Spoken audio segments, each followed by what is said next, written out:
Ukraine ने भले ही रूस के हवाई अड्डों पर हमला करके यूरोप और अमेरिका को खुश कर दिया, लेकिन ब्रिटेन ने दो टूक कहा है कि अब रूस ऐसा पलटवार करेगा जो यूक्रेन युद्ध को बेहद विनाशक बना देगा।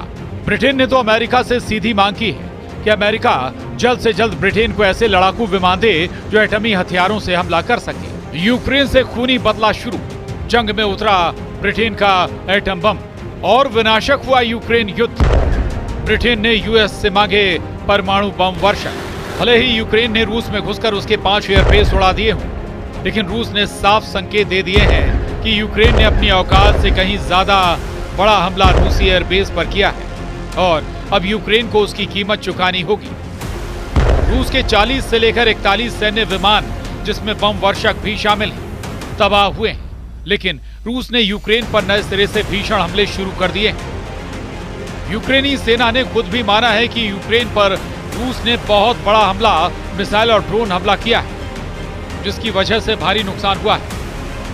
खबर तो यहां तक आ रही है कि अमेरिका में इस हमले की तुलना सेकेंड वर्ल्ड वॉर में पर्ल हार्बर पर हुए हमले से की जा रही है, जिसमें जापानी आत्मघाती लड़ाकू विमानों ने हवाई में मौजूद अमेरिकी नौसेना के बेड़े को तबाह कर डाला था। पिछले 18 घंटे से जेलेंस्की और ट्रंप रूस पर हुए हमले का जश्न मनाने में जुटे, लेकिन पुतिन के जबरदस्त पलटवार को देखते हुए ब्रिटेन के पीएम कीर स्टॉर्मर ने अमेरिका से ऐसी मांग कर दी है जिससे साफ पता चलता है कि यूक्रेन युद्ध विनाशक दौर में पहुंच चुका है। ब्रिटेन ने रूसी खतरे को देखते हुए अमेरिका से परमाणु बम गिराने वाले लड़ाकू विमान की मांग की है, ताकि बेकाबू रूस को काबू किया जा सके। हम आपको यही दिखाने जा रहे हैं कि रूस पर हुए यूक्रेन के अब तक के सबसे बड़े ड्रोन हमले ने कैसे यूक्रेन युद्ध को तीसरे विश्व युद्ध के करीब पहुंचा दिया है। यूक्रेन और अमेरिका में रूस पर हुए हमलों के बाद जमकर डायलॉग बाजी चल रही है। यूक्रेनी और अमेरिकी पुतिन के रूस पर तंज कसते हुए कह रहे हैं कि कभी किसी को इतना भी मत डराओ कि डर ही खत्म हो जाए। अब यहां सवाल उठता है कि जिस यूक्रेन के साथ नेटो के 32 और यूरोप के 25 देश समेत 57 देश रूस के खिलाफ जंग में सीधे या फिर पर्दे के पीछे से जंग कर रहे हों, वो बेचारा, लाचार और कमजोर नहीं कहा जा सकता, बल्कि रूस अपने दम पर लगभग 1200 दिनों से जंग में टिका हुआ है। जिस तरह से 1 जून 2025 को यूक्रेन ने रूस के खिलाफ ऑपरेशन स्पाइडर वेब चलाया है, यूक्रेन के ड्रोन रूस के अंदर साइबेरिया तक घुस आए और उन्होंने रूस के 5 सैन्य हवाई अड्डों पर हमला किया और भारी तबाही मचाई, वो साबित करता है कि यूक्रेन ने अपने दम पर नहीं बल्कि 57 देशों की मदद के जरिए इतने बड़े ऑपरेशन को अंजाम दिया है।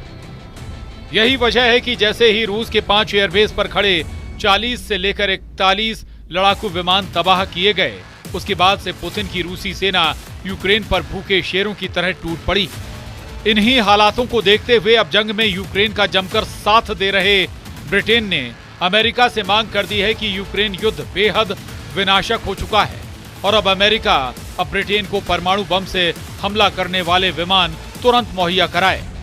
ब्रिटेन ने शीत युद्ध के बाद पहली बार अपनी परमाणु रणनीति में बहुत बड़ा बदलाव कर दिया है। ब्रिटेन ने अब अमेरिकी लड़ाकू विमानों को परमाणु हथियारों से लैस करने की योजना बनाई है।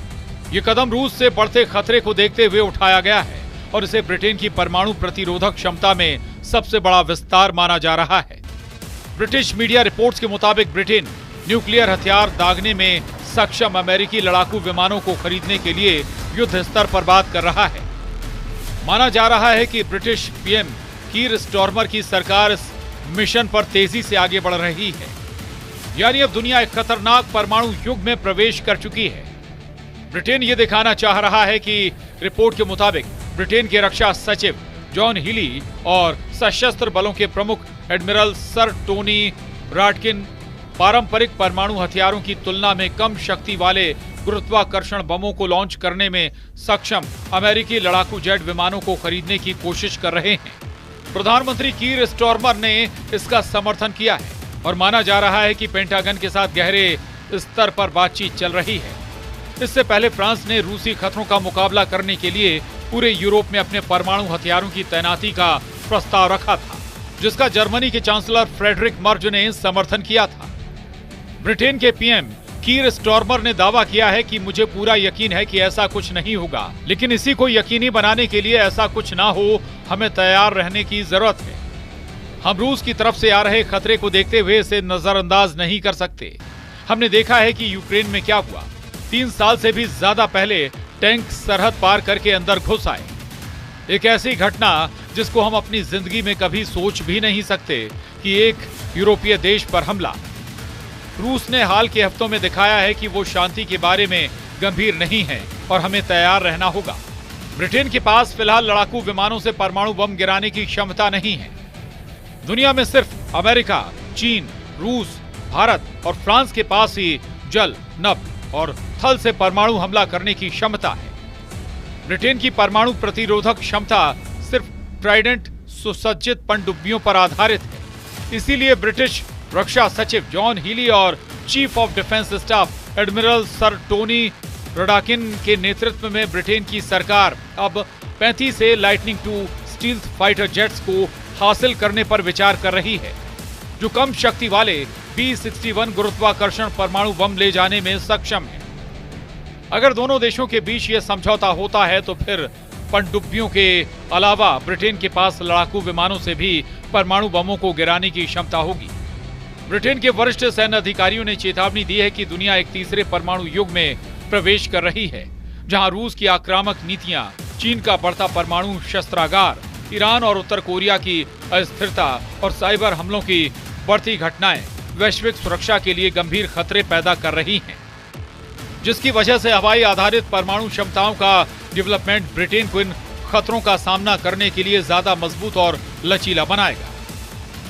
टाइम्स की रिपोर्ट में कहा गया है कि F-35A lightning stealth fighter jet को खरीदने पर विचार चल रहा है, जिसे जर्मन लुफ्टवाफे ने हाल ही में ऑर्डर किया है।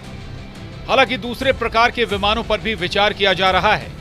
इन जेट की रेंज 1400 किलोमीटर है और ये B-61 थर्मोन्यूक्लियर ग्रेविटी बम ले जा सकते हैं, जो अमेरिका के 3708 परमाणु हथियारों के भंडार से हवाई ड्रॉप की जाने वाले प्राइमरी परमाणु बम है।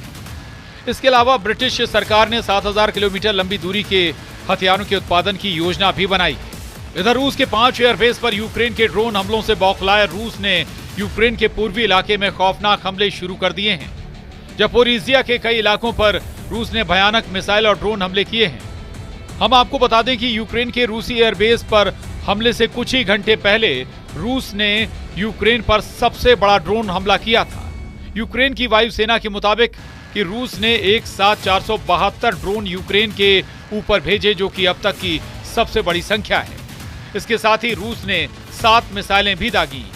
ये दावे यूक्रेनी वायुसेना के संचार प्रमुख यूरी इग्राट ने किया है। यूरी इग्राट के मुताबिक मिलिट्री ट्रेनिंग यूनिट पर मिसाइल और ड्रोन से हमला किया गया था, जिसमें कम से कम 12 सैनिक मारे गए थे, वहीं 60 से ज्यादा घायल हो गए थे। जिस जगह पर हमला हुआ वो सीमा से 1000 किलोमीटर दूर है। फिर भी रूस के ड्रोन वहां हमला करने में कामयाब रहे। यानी रूस और यूक्रेन दोनों ने ही अपने अपने हमलों से साबित कर दिया है कि अब लंबी दूरी तक एक दूसरे के यहां पर हमला करना संभव है, और इसी कामयाबी को फिलहाल राष्ट्रपति जेलेंस्की बेच रहे हैं। यूक्रेन के राष्ट्रपति वोलोदिमीर जेलेंस्की ने दावा किया है कि अमेरिका के साथ मिलकर यूरोप के पास रूस से बेहतर हथियार हैं। हमारे पास मजबूत सामरिक समाधान भी हैं। इसको हमारे ऑपरेशन स्पाइडर वेब ने साबित कर दिया है। रूस को यह महसूस करना चाहिए कि उसका कितना बड़ा नुकसान हुआ है। यही बात उसे कूटनीति की ओर ले जाएगी। युद्ध में जब रूस बड़ा नुकसान उठाता है तो ये सभी के लिए स्पष्ट है कि यूक्रेन ही वो है जो डटा हुआ है, न सिर्फ अपने लिए बल्कि पूरे यूरोप के लिए। हम आपको यूक्रेनी सेना के हमलों और दावों से जुड़ा वो वीडियो दिखा रहे हैं जब यूक्रेनी सेना ने 7 अप्रैल को दावा किया था कि उसने रूसी इलाके में घुसकर रूस के बेलाग्रद में तूफानी हमले किए हैं और 30 से ज्यादा रूसी सैनिकों को ड्रोन और बम हमलों से मार डाला है। यूक्रेनी सेना के दावों के मुताबिक उसकी 47वीं मैकेनाइज्ड ब्रिगेड ने 7 अप्रैल को एक ऐसा ड्रोन फुटेज जारी किया जो रूस के बेलाग्रद इलाके का था। यहाँ इमारतों, घरों और पाइपलाइन में मौजूद कई रूसी सैनिकों को मारने का दावा किया गया था। हैरानी की बात यह है कि अभी तक यूक्रेनी सेना ने कभी नहीं माना था कि वो रूस के बेलाग्रद पर कब्जा करने की कोशिश में जुटी है। उस वक्त यूक्रेन के राष्ट्रपति जेलेंस्की ने भी ऐलान किया था कि रूस के बेलाग्रद में यूक्रेनी सेना मौजूद है। और रूस के बेलाग्रद पर कब्जा करने की कोशिश में जुटी है। जेलेंस्की ने 7 अप्रैल को दावा किया था कि उनकी सेना रूसी सीमा क्षेत्रों में हमले कर रही है। वॉर एक्सपर्ट्स का साफ कहना है कि क्योंकि यूक्रेनी सेना के हाथ से पश्चिमी रूस का कुर्स्क इलाका निकल चुका है, इसीलिए अब यूक्रेन रूस के बेलाग्रद पर हमले तेज कर रहा है। यूक्रेन चाहता है कि रूसी सेना उसके सुमे और खार्किव इलाके पर कहीं कब्जा ना कर ले। इसको बचाने के लिए यूक्रेन की 225वीं असॉल्ट रेजिमेंट पूरी कोशिश कर रही है, लेकिन वो रूस के हमले के सामने टिक नहीं पा रही। पुतिन की रूसी सेना ने इतनी तेजी से हमले किए हैं कि यूक्रेनी सेना रूस के कुर्स्क इलाके से भाग चुकी है, जबकि रूस के बेलाग्रद से भी भागने लगी है। अब ऐसे हालात में अंदाजा लगाया जा सकता है कि रूस के 5 एयरबेस पर यूक्रेन के हमले के बाद यूक्रेन जंग कितनी विनाशक होने वाली है। फिलहाल दुनिया की निगाह अब रूस की तरफ से यूक्रेन पर जबरदस्त पलटवार पर टिकी हुई है। Bureau report, news 18।